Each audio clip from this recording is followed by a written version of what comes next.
நியூஸில் வரா மாதிரி வந்து வீட்டில் இருக்கவங்கள சர்ப்ரைஸ் பண்ணலாம்ட்டு சொல்லாமல் கொள்ளாமல் வந்தா இவங்க என்னடானா கதை வந்தாலும் திறந்து போட்டு எங்கே போய் தொலைஞ்சாவன்னு தெரியலையே. அம்மா, இந்த பிச்சைக்காரங்களுக்குலாம் வேறு வியாதியே கிடையாது. வீட்டுக்குள்ளார வந்து தான் பிச்சை கேட்பாங்க. இன்னைக்கு இருக்கு இவங்களுக்கு. என்னது பிச்சைக்காரியா? அட பாவியலா. அட ஷாலினி, நீ எப்படி வந்த ஊர்லேருந்து ஒரு வார்த்தை கூட சொல்லவே இல்லை. ஆமாம், நீ தான் அம்மானு கத்துனியோ? ஆமாம்மா, அதே நீ பிச்சைக்காரின்னு சொல்லிவிட்டல. அப்புறம் வேற என்ன? படிக்க போயிட்டு வர 3 வருஷத்துக்குள்ளார என் குரலையே மறந்து போயிட்டல நீ. அட அது ஒன்றும் இல்லாட்டி அப்பப்போ யாராவது அந்த டொனேஷனு இந்த டொனேஷனு அது இதுன்னு ஏதாவது ஒரு கதையை சொல்லி காசு பிடிங்கிறானுவேன். அதான் அந்த மாதிரி கும்பலில் ஏதோ ஒன்று வந்துட்டோன்னு நினச்சிட்டேன். அப்படியே பிளேட்டை மாற்றி போடுற பற்றியா? கதவு அந்தாலும் திறந்து போட்டு வச்சா எல்லாம் தான் உள்ள நுழையும்.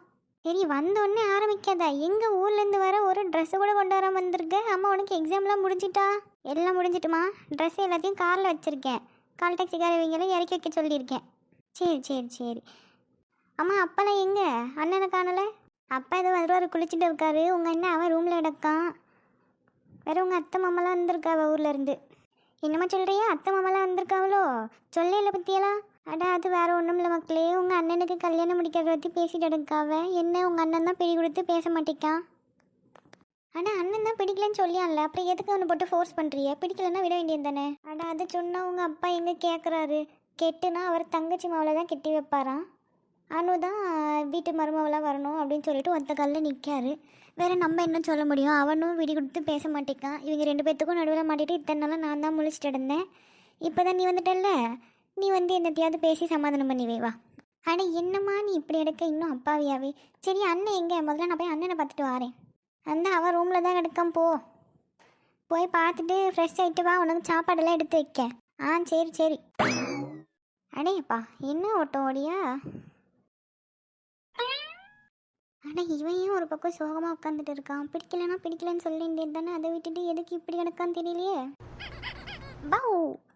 அட ஷாலினி, நீ எப்போ வந்த ஊர்ல இருந்து? நான்லாம் வந்து ரொம்ப நேரம் ஆச்சு. வந்து உங்களெல்லாம் சர்ப்ரைஸ் பண்ணலான்னு பார்த்தா நீங்கள் என்னடானா ஆளுக்கு ஒரு பக்கமாக மூந்து தூக்கி வச்சுட்டு உட்காந்துட்டு இருக்கியே. அட என்னட்டி இது சொல்லாம கொள்ளாம சொல்லியிருந்தா நான் வந்திருப்போம்ல உன்னை பிக்கப் பண்ண ஏர்போர்ட்டுக்கு. இல்லை லூசாலே, நீ உங்களை சர்ப்ரைஸ் பண்ணலான்னு சொல்லாமல் வந்தீங்க. சொல்லியிருக்க வேண்டியது தானேன்னு சொல்லிட்டு எடுக்க. பத்தியா, வந்த உடனே அண்ணன்ற ஒரு மரியாதை இல்லாம பேசுற. ஆனால் வேறு என்னடி சொல்லுவாவ? உனக்கு அணுவை பிடிக்கலன்னா பிடிக்கலன்னு சொல்ல வேண்டியது தானே. அதை விட்டுட்டு எதுக்கு இப்படி மூஞ்சி தூக்கி வச்சுட்டு உட்காந்துட்டு எடுக்க? ஆமா, இவர் வேற சொல்றது அப்படி கேட்காரு பாரு. நான் தான் வேணும்னே சொல்லாம இருக்கேன். நான்லாம் 1000 வாட்டி சொல்லியாச்சு. அதனால தான் இந்த வீட்டு பக்கமே வராமல் நான் என்னோட ஆஃபீஸ் பக்கத்துலேயும் ஒரு வீட்டில் தங்கிட்டு எடுக்கேன். இப்போ வந்து இல்லை அணுவை தான் கட்டணும்னு சொல்கிறாங்க. ஆனால் எதுக்கு தான் நம்ம அப்பா இப்படி பண்ணுறாரோ தெரிய மாட்டேங்குது. சரி வீடு போக பார்த்துக்கிடலாம். அதான் நான் வந்துட்டோம்ல. ஆமாம் ஷாலினி, எப்படி உனக்கு எக்ஸாம்லாம் முடிஞ்சிட்டா? வரும்போது எப்படி வந்த? எல்லாம் முடிஞ்சிட்டுனே. ஃப்ளைட் பிடிச்சி தான் வந்தேன். அங்கேருந்து கால் டாக்ஸியில் வந்துட்டேன். இதுக்கப்புறம் தான் போய் ஃப்ரெஷ் ஆகணும். சரி, வந்ததும் உங்களை எல்லாம் போய் பார்க்கலான்னு சொல்லிட்டு. அப்படியா? சரி சரி, போய் ஃப்ரெஷ் ஆகிட்டு முதல் சாப்பிடு, அப்புறம் பேசிக்கலாம். சரிண்ணே, நீ உட்காந்து மூஞ்சி தூக்கி வச்சுட்டு எனக்காது ஓரமா போய் வேறு வேலை கிடந்தா பாரு. அதான் நான் வந்துட்டேன், நான் பேசிக்கிறேன் அப்பாகிட்ட. அப்படியாம்மா? சரி சரி, நீ என்னத்தை பேசி கிழிக்கேன்னு பார்க்க. இல்லையே, நான் டான்ஸ் லிட்டில் பிரின்சஸ்லே நான் சொன்னாலும் எங்கள் அப்பா கேட்பாரு. போய் வேறு வேலை கிடந்தா பாரு. போவியா? டீ ஓடிடு ஒழுங்கா. இன்னும் 1/2 அடி கூட வளரல, அதுக்குள்ளே என்ன வாயை பற்றியா? வாங்கி மண்டிலே கோட்டு நானே தரையோட தரையாக தேய்ச்சிட்டு ஓடிடுவத்துக்கு. அட போலே, உனக்கு ஹெல்ப் பண்ணலான்னு வந்தால் என்னையவே கொட்டுவீங்க. நீ இப்படியே கடை. வாயை பற்றியா நல்லா? நிர்மலாத்தே. அண்ணா மாமக்களே, ஆசா எப்படி இருக்க? நான் நல்லா தான் இருக்கேன். நீங்கள் எப்படி இருக்கிய? இருக்கேம்மா. ஆமாம், எங்கே இந்த ஐஸ்வர்யாவை காணே இல்லை. கடை பக்கமும் வரல. ஃபோன் அடித்தாலும் எடுக்க மாட்டேக்கா. வேற அம்மாவும் வந்து நீ போய் ஐஸ்வர்யா ஒரு வாட்டி பார்த்து பேசிட்டு வந்து சொல்லி அவள் எங்கே அவளை காணே இல்லை. ஆமாம் மக்களே, அவள் தான் தேவையில்லாத வேலையெல்லாம் பார்த்துட்டு எடுக்கா. போய் நீயாவது கொஞ்சம் நல்ல புத்திமதி சொல்லி அனுப்பு. என்னத்தே சொல்கிறிய? என்னாச்சு? வேற அவங்க ஆஃபீஸில் இருக்க பையன் ஒருத்தர், அவங்க பாஸா ஏதோ அந்த ஆள் காஃபி குடிக்க கூப்பிட்டான்னு சொல்லி அவங்க கூட வெளியே போயிருக்கா. எங்கள் வீட்டுக்காரவிங்க அதை பார்த்துட்டு அவளை அங்கேருந்து கத்தி சத்தம் போட்டு கூட்டிகிட்டு வந்து வீட்டில் விட்டுவிட்டு என்கிட்ட சத்தம் போட்டுட்டு போகிறாவ. வேறு என்னம்மா சொல்லுறது இவளை? நம்ம குடும்பத்தை பற்றி தெரிஞ்சு இப்படி பையன்கிட்ட பேசிட்டு இருக்கானா எவ்வளோ திமிரு இருக்கும் அவளுக்கு. நம்ம ஐஸ் அப்படியெல்லாம் செய்ய மாட்டாத்தே. என்ன எது நீங்கள் கேட்டிருக்கலாம்ல. கேட்டா ஏதோ உடம்பு சரியில்லாதப்போ கூட்டிகிட்டு போனாவே, அதான் அந்த மரியாதைக்காக போனேன் பேசினேன் அப்படின்னு சொல்லிட்டு இருக்கா. எனக்கு எதுவும் நம்பிக்கை வர மாட்டேக்குமா. நீ போய் நல்ல புத்திமதியாக சொல்லி அனுப்பு. சரியா? சரி தே, இப்போ எங்கே இருக்கா அவ? ரூம்ல தான் மக்களே கிடக்கா. நீ போய் பேசிட்டே இரு, நான் திங்கிறதுக்கு ஏதாவது கொண்டாறேன். இல்லத்தே வேண்டாம், எனக்கு நான் சாப்பிட்டு தான் வந்தேன். வேற அவளை பார்த்துட்டு போகணும்ல, கடையே ஓப்பன் பண்ண நேரம் ஆயிடும். அதான் ஆமா, நீ காஃபி ஷாப் வச்சிருக்கேன்னு சொன்னா எப்படி போகுது? நல்லா ஓடுதா? அதெல்லாம் நல்லா போகுது தே. பரவாயில்ல மக்களே, ஏதோ சொந்தமா ஒரு வேலை கற்றுக்கிட்டியே, எப்படியும் நீ பொழைச்சிக்குவ. சரி போய் பார்த்து பேச, அப்போ நேரம் ஆயிட போகுது. சரி தே.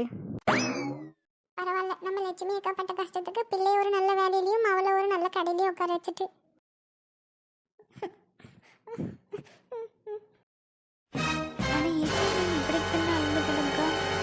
ஐசு, ஆஷா, நீ எப்போ வந்த? ஏட்டி எதுக்கு நீ இப்படி கலந்து அழுதுட்டு எடுக்க? நான் எந்த தப்புமே பண்ணல ஆஷா, ஆனாலும் என்னையவே எல்லாரும் தப்பு சொல்கிறாவ. என்ன ஆச்சு அதை சொல்லு. நான் உன்ட்ட சொல்லியிருந்தோம்லடி, என்னோட ஆஃபீஸில் இருக்க சிஇஓ தான் இன்றைக்கி நான் லிஃப்ட்டில் மாட்டிக்கிட்டப்போ என்னை ஹாஸ்பிட்டலில் அட்மிட் பண்ணி டாக்டர்லாம் பார்த்தாருன்னு சொல்லி. ஆமாம் சொல்லியிருந்தேன். அவர் தான் நேற்று ஏதோ பேசணும்னு சொன்னார். அதான் அந்தால போனேன் அவர் கூட காஃபி ஷாப்புக்கு. அங்கே போனால் அவர் என்னைய பிடிச்சிருக்கு, கல்யாணம் பண்ணிக்கிறியான்னு கேட்டார். கரெக்டாக அந்த நேரத்தில் அப்பாவும் அங்கே வந்துட்டார். நான் ஏதோ ஊரை சுற்றிட்டு எடுக்கன்னு நினச்சி என்னையே சத்தம் போட்டு அவரையும் சத்தம் போட்டு என்னையை கூட்டிகிட்டு வந்துட்டார். இப்போ வீட்டுக்கு வந்ததும் இல்லாமல் நாளைக்கு என்னையே பொண்ணு பக்கம் வராவெல்லாம் கல்யாணம் முடிச்சு வைக்க போகிறேன்னு சொல்லிட்டு இருக்காவ. எனக்கு பயமாக இருக்குடி. ஏட்டி என்னடி சொல்லிய? எப்படி ஒரே நல்ல வாழ்க்கையில் மட்டும் இவ்வளோ பெரிய பிரச்சனைலாம் வரும்? நான் எதுவுமே பண்ணலடி. அவர்கிட்ட கூட எனக்கு எங்கள் அப்பா தான் முக்கியம்னு சொல்லிட்டு வந்தேன்.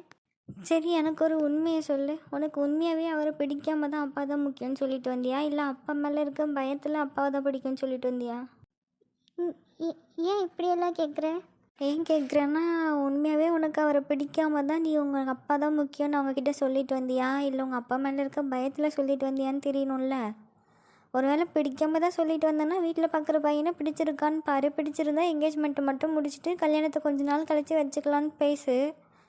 அப்படி இல்லைன்னா நீ வேணான்னு சொல்கிறீன்னா உனக்கு அப்போ அவரை பிடிச்சிருக்குன்னு தானே அர்த்தம். என்ன ஆஷா சொல்கிற? நான் என்னத்தை சொல்ல, நீ தான் சொல்லணும். உன் மனசில் இருக்கிறது நீ தான் உடச்சி பேசணும். நான் தான் அவர்கிட்ட எங்கள் அப்பா தான் முக்கியம்னு சொல்லிட்டு வந்துட்டேனே. வேற அப்போ நீ எதுக்கு அவர் கூப்பிட்டப்போ நீ காஃபி ஷாப் போனேன்? அதான் சொன்னோம்லட்டி, என்னை ஹாஸ்பிட்டல் அட்மிட் பண்ண மரியாதைக்காக போனேன்னு. சரி ஓகே, காஃபி ஷாப்புக்கு அந்த மரியாதைக்காக போனேன். அப்புறம் அவர் உன்னைய காரில் கொண்டு வந்து ட்ராப் பண்ணும்போதெல்லாம் எதுக்கு வந்தேன்? ஒரு ஃப்ரெண்டாக கேட்டார், அதனால சரி ஓகேன்னு நானும் வந்தேன். ஃப்ரெண்டாக கேட்டிருந்து நீ வந்திருந்தேன்னா எந்த தப்பும் கிடையாது. ஆனால் அவர் உன்னைய கூட்டிகிட்டு வரும்போது போகும்போதெல்லாம் அவர் பேசும்போது உனக்கு எந்த டவுட்டுமே வரலையா? இவருக்கு உன் மேலே இன்ட்ரெஸ்ட் இருக்குது இல்லை அப்படின்னு. இன்ட்ரெஸ்ட் இருக்குதுன்னு தெரிஞ்சிருந்தா நீ அப்போவே கட் பண்ணியிருக்கணும். அப்படி நீ கட் பண்ணாமல் பேசிகிட்டே இருந்திருக்கியன்னா அப்போ உனக்கும் ஆசை இருந்திருக்குன்னு தானே அர்த்தம். என்ன ஆஷா சொல்கிற? நான் எதுவும் சொல்லலடி, நீ தான் எதுவாக இருந்தாலும் சொல்லணும். நாளைக்கு ஒன்று பொண்ணு பக்கம் வராங்க. நேற்று நீ சொல்லிட்டு வந்த பதில் உண்மைதானான்னு நீ தான் தெரிஞ்சுக்கணும். வேற எல்லாம் கையை மீறி போனதுக்கப்புறம் உன்னால் எதுவும் பண்ண முடியாது. எதுவாக இருந்தாலும் அப்பா அம்மா கிட்ட மனசை விட்டு பேசி, எதையும் மனசில் வச்சுட்டு பயத்தில் வளராத. என்ன பண்ணுறது நான் இப்போது? கண்ணை தொடச்சிட்டு உட்காந்து யோசி. நீ பண்ணது சரியா தப்பா? நாளைக்கு பொண்ணு பக்கம் வராங்களே, அதுக்கு என்ன பண்ணணும்? மாப்பிள்ளையை பார்த்து பிடிச்சிருக்குன்னு சொல்லலாமா? மாப்பிள்ளை எப்படி இருப்பாவ? இல்லை உன்னோட முடிவு என்ன? நீ தெளிவாகு. அதுக்கப்புறமா நீ உட்காந்து என்ன பண்ணுறதுன்னு யோசி. சரி சரி ஆஷா. அதை விட்டுட்டு இப்படி ரூமை சாத்திட்டு உள்ளே உட்காந்து அழுதுட்டு கிடக்காத என்ன. ஒழுங்காக கண்ணை தொடச்சிட்டு எந்திரிச்சு அடுத்து என்ன பண்ணுறதுன்னு யோசித்து முடிவு பண்ணிவிட்டு அப்புறமா அம்மாட்ட சொல்லிவிட்டு வா என் கடைக்கா. சரிடி. சரி, போய் குளிச்சுட்டு சாப்பிட்டுட்டு அப்புறம் அடுத்து எதுவாக இருந்தாலும் பாருன்னு நான் வாரேன். சரி ஆஷா, பார்த்து போயிட்டு வா. இவன் என்ன இப்படி சொல்லி குழப்பி விட்டுட்டு போகிறா? எனக்கு எங்கள் அப்பா தான் முக்கியம் நான் சொல்லியிருந்தோம். அப்போது நான் ஏன் இப்போ கல்யாணத்துக்கு வேணான்னு சொல்கிறேன்? ஐயோ, எனக்கே ஒன்றும் புரிய மாட்டேக்கே. ஒருவேளை எனக்கும் அவரை பிடிச்சிருக்கோ? அப்படி இருந்தாலும் நான் தான் நேற்று எனக்கு அப்பா தான் முக்கியம்னு சொல்லிட்டு வந்துட்டேனே, நேரம் அவரும் என்னையும் வெறுத்திருப்பார்ல. கௌதம், எங்கள் வீட்டில் யாரையுமே காணும் போல இருக்கு. இந்த பையன் நம்மளை வர சொல்லிட்டு எங்கே போனான்னு தெரியலையே. இந்த பக்கம் எங்கேயாவது இருப்பானா? Gautam, excuse me. யார் நீங்கள்? புதுசாக வேலைக்கு வந்திருக்கீங்களோ? வேலைக்கு வந்திருக்கனா? நீங்கள் யார் அட ஏமா இப்போ கொந்தளிக்க? நான் கௌதமோட ஃப்ரெண்டு. என்னையா அங்கிள் ஆண்டிலேருந்து இந்த வீட்டில் வேலை பார்க்குறவங்க எல்லாருக்கும் தெரியும். உனக்கு தெரியலன்னா அப்போ நீ புதுசாக வேலைக்கு வந்திருக்கேன்னு தானே அர்த்தம். யார் வேலைக்கு வந்திருக்கா? நீங்கள் யார்கிட்ட பேசிகிட்டு இருக்கீங்கன்னு தெரிஞ்சுதான் பேசுறியாலோ? ஆமாம், குதிரவால் போட்டு ஒரு பிள்ளைகிட்ட பேசிகிட்டு இருக்கேன். உடனே இதுக்கு முன்னாடி நான் இங்கே பார்த்ததே இல்லை. இன்னைக்கு தான் புதுசாக பார்க்கேன். அப்படின்னா நீ புதுசாக வேலைக்கு சேர்ந்துருக்குன்னு தானே அர்த்தம்? ஏங்க நான் புதுசாலாம் ஒன்றும் வேலைக்கு சேரல. நான் கௌதமோட தங்கச்சி. என்னது கௌதமோட தங்கச்சியா? அவங்க ஃபாரின்ல இருக்காங்கன்னு சொல்லியிருந்தாங்க. நான் இன்னைக்கு தான் ஊர்ல இருந்தே வந்தேன்.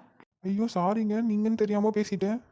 நல்லா பேசுறதெல்லாம் மட்டும் பேசிட்டு கடைசியில் சாரி போறின வேண்டியது. இல்லை, இதுக்கு முன்னாடி நான் உங்களை பார்த்ததே இல்லையா, அதனால எனக்கு நீங்கள் யாருன்னே தெரியல. ஒருவேளை புதுசாக வேலைக்கு சேர்ந்துருக்கீங்களோன்னு நினச்சிட்டேன். யாருன்னு தெரிலனா கேட்கணும். அதை விட்டுட்டு நீங்களே எப்படி நினைப்பிய? நான் லாஸ்ட்டாக வரும்போது ஆண்டி தான் சொல்லிட்டு இருந்தாங்க சமையல் வேலைக்கு ஆள் புதுசாக எடுக்கணும்னு சொல்லி. அதான் ஒரு வேளை ஷெஃப் ஏதாவது புதுசாக அப்பாயின்ட் பண்ணியிருக்காங்களோன்னு நினச்சிட்டேன். நினைப்பீங்க நீங்கள் நினைக்கிறதுக்கெல்லாம் நான் ஆள் கிடையாது. நீங்கள் யார் வீட்டுக்காவது வந்தீங்கன்னா அந்த வீட்டில் இருக்கவங்க யார் என்னன்னு தெரிஞ்சுட்டு பேசுங்க. சாரிங்க, தெரியாமல் தான் பேசிட்டேன். கௌதம் எங்கே இருக்கான்னு சொன்னீங்கன்னா நான் அவனை கூட்டிகிட்டு கிளம்பிடுவேன். அவன் அவனோட ரூமில் தான் இருக்கான். அங்கே போய் பாருங்க. ஓகேங்க. நான் நிஜமாவே தெரியாமல் தாங்க பேசிட்டேன், தப்பாக எடுத்துக்காதீங்க. சாரி. அடேப்பா, சாரி கேட்டு இந்த பிள்ளை என்ன இப்படி போகுது? இது எல்லாத்துக்கும் காரணம் அவன் தானே. முதல்ல அவனை போய் பழக்கலாம். இல்லை கௌதம், எங்களே இருக்க?